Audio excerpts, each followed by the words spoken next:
God, who created us, has given us so much and has been so generous with us. I mean, the generosity that is there, how can we not try to be generous in return?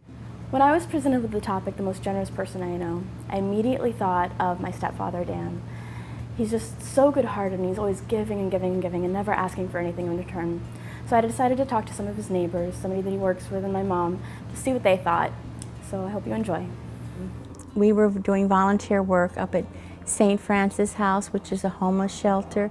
I was talking to one of the homeless people and just in conversation, and we were standing outside, and I happened to look over his shoulder, and there was Dan, and he was taking one of the homeless men who had been out working that day, standing out on the corner selling newspapers. Dan had a basin of water, and he'd actually gone down to the grocery store and gotten some foot bath, and he put it in there, and he had taken this man his shoes off and was washing his feet. To me, that was very, very touching.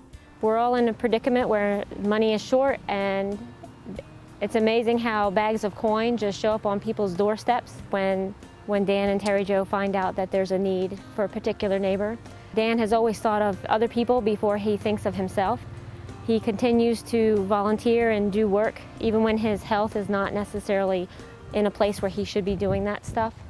One particular instance that has touched my heart the most is when his son passed away.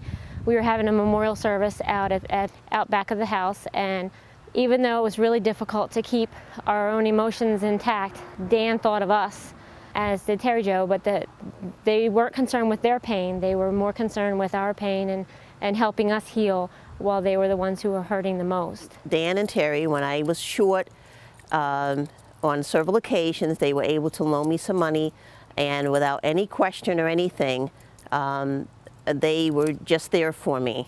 And just an ear, so I had someone to talk to. Both of them were an ear for me, and I really appreciate both of them. They really have been really good to me, and I'm glad they're my friends. I really am, and I'm thankful for them.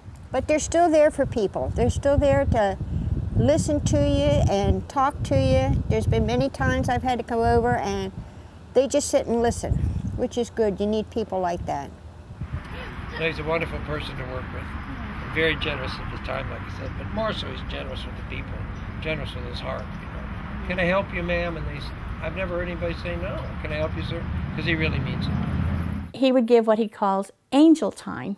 And angel time is like after you do your 8 hours or however long you're working, angel time is that little extra time, whether it's 15 minutes or 20 minutes or whatever, that you give to wherever you're working. And he did that very often. In fact, one time his boss said, just work the time you're supposed to or whatever. But Dan was always very generous, and he would just give. It's not just a matter of being generous with money. It's a matter of being generous with your time and your caring and trying to be there for the people in your life.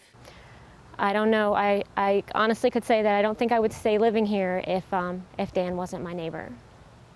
I think he's speechless. I am speechless. It's in Catholic theology, there's a strand of thought called kenosis theology, which is a Grecian word. And it's basically following Christ, who completely emptied himself and became one of us. The generosity is a matter of emptying yourself. If I give you something, it's Christmas. It's a way of making Christmas all year long. And Christmas is about a love that's beyond my understanding, and I want to be part of that. Love's in the simple things, and so is generosity. But generosity stems from love. Love is what I want to be remembered about.